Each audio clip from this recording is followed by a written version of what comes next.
I actually met him my freshman year of college. So we start dating and it moves way too fast. And I ended up pregnant. So I had to go, move in with this guy and make this work. I met my former husband when I was a senior in high school. At first, it was like a fairy tale. He came, he spoiled me to death. And so it was really, really good at first.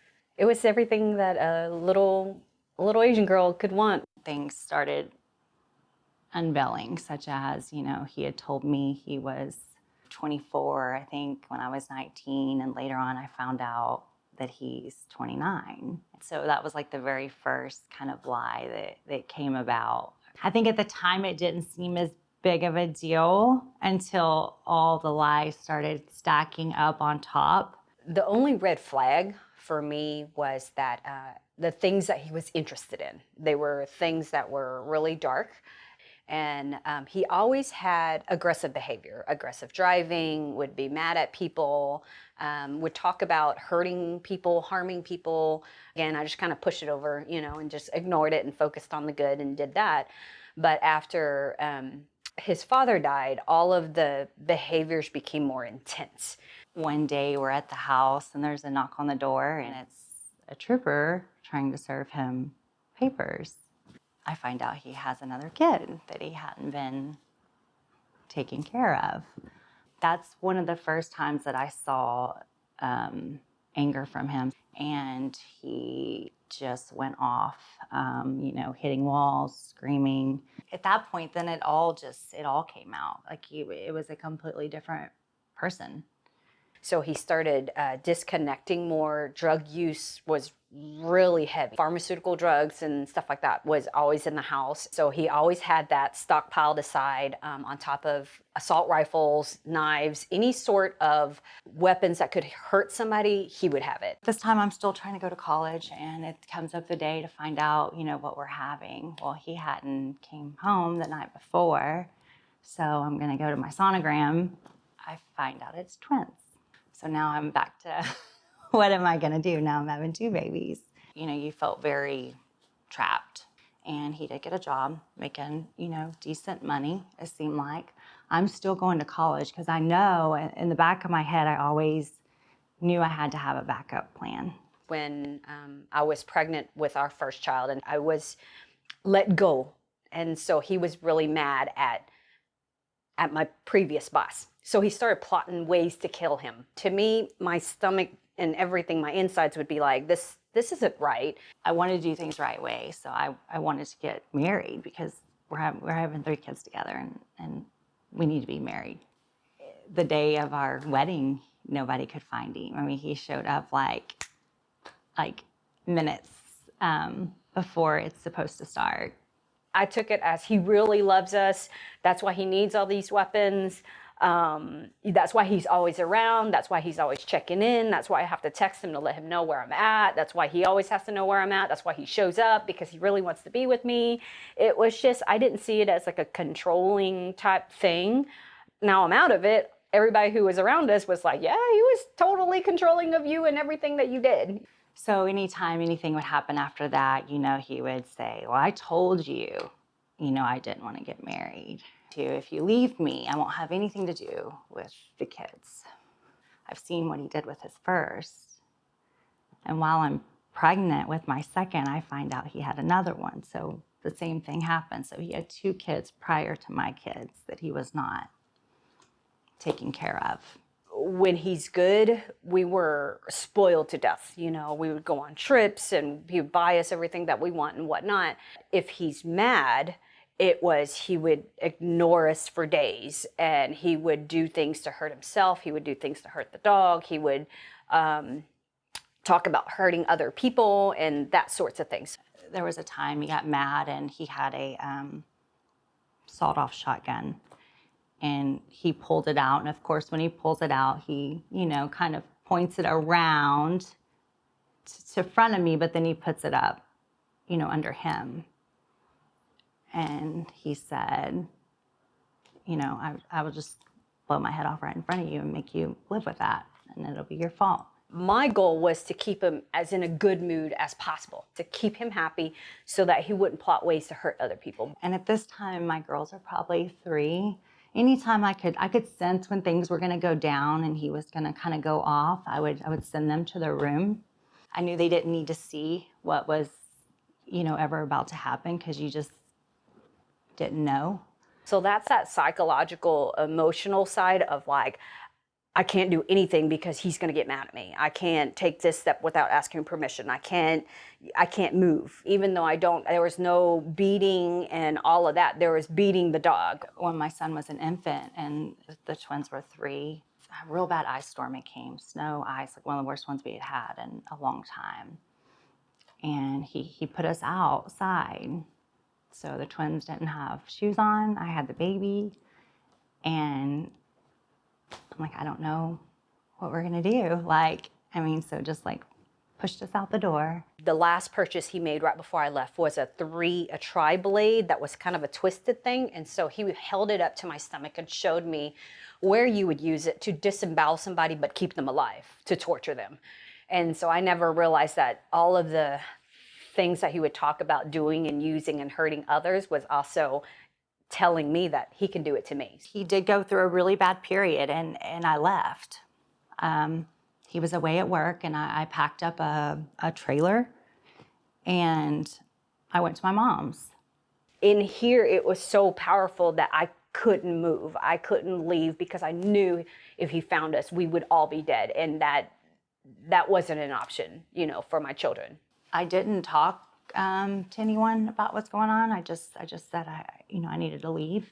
He came over with the largest teddy bear for the kids he could find, and when I'm talking large, like as big as me, and a Coach purse, and not that won me over, but here's my kids, wanting to go home. So we went home. Those little things just started growing and really started collecting more weapons, using a lot more drugs. And when the day came of him really hurting our dog, he was just beating the crap out of our dog in front of me. And I heard that flesh on flesh sound, throwing him into the garage, and the dog hit the garage door and hit the ground, and him forbidding me to help the dog. My youngest is not that much bigger than the dog. She can get killed, if he did that to her. If he were to lose that temper and do that to one of our children, they would die. But it was really getting to the point where this is it. I have to find a way to be okay with living like this. His job required him to travel. So when he would leave, it would just be this huge sense of relief. He never harmed the kids, but that fear, he could look straight through you and you knew you better stop, There's something in me telling, it's getting bad. There's thoughts going through my head, this is going to end badly if I stay here too much longer, and I don't know what's going to happen, but it's not going to be good. And it just got so bad at the end that I wanted it to end. I wanted, I didn't want to be in that house. I didn't want to be in that marriage. I didn't want my children to think that's right. I didn't want my children to think how he treated us was right, because there was things that he did to my children as well that I found out later. The drug use was put upon them. He kept us, all of us, sedated at some point in time when in his presence. And so that was my tipping point of, I have to go. And I cried out. I go, Lord, what do I do? I was going to leave the next day. I held the kids from school, but I needed money. So that morning I go to the bank account, and he had stopped his paycheck from going into the account. I go in and I ask him, why his money didn't go in the account. And he just lost it. And he slammed our bedroom door. There was a dresser. He flipped it over in front of the door. And of course, the kids' rooms are upstairs, so they hear this. So they're outside the door, crying. And he goes into our bathroom, and we had a toilet paper holder. And he comes over and he goes to swing it at my head, but then stops right there. And then he grabs me and he's like squeezing me. I mean, like extremely, like around my ribs. I'm like looking over at the window thinking, okay, if I could get to the window, I mean, it would break my legs if I jumped, but maybe that would be better than doing this. So I kind of wait a minute and let it settle. How I got away was the day that he beat the dog. A day and a half later, he left for work early. So I gathered all of the girls' things and I try to get a hold of as much cash as possible. So I gathered the girls' blankets, their favorite teddy bear, and, you know, the basic, a pair of panties, and that's it, and the clothes on my back, and took off with the dog. You know, the dog was limping at this point. And so we took off to the first shelter. The first shelter was full. The police was called, CPS, all the different departments were called. They have no place to stay. Here's a list of other shelters that you can try. I grab a little gift bag and I throw my car keys in them and my cell phone. And my girls are crying and I tell them to just go. I just open that garage door, grab the little bag, and we get into the car. And at this time, he's coming out and he has a belt in his hand. He's kind of, you know, doing this. And he comes to the window. He says, roll it down. What do? I roll it down. He puts his hands up on my neck. And he's like, I should just strangle you right here. And I was like, he just kind of moves his hands and he busts the window, like he punches into the window and busts it. But as soon as he did that, I just hit it in reverse and we left. I heard God's voice again, and he told me to call this lady that I barely knew. And I called her and her family took us in. And so we hid at their house for about a month. So I finally ended up calling an advocacy center. To this day, I haven't talked to my, you know, dad about it, and I've told my mom very little, because I don't know, I can't. There's something, and I can't even explain why, but it's hard. It's hard for me to talk about because I'm embarrassed that I lived like that and allowed that to happen. Not to just me, but for my kids to witness and be around that.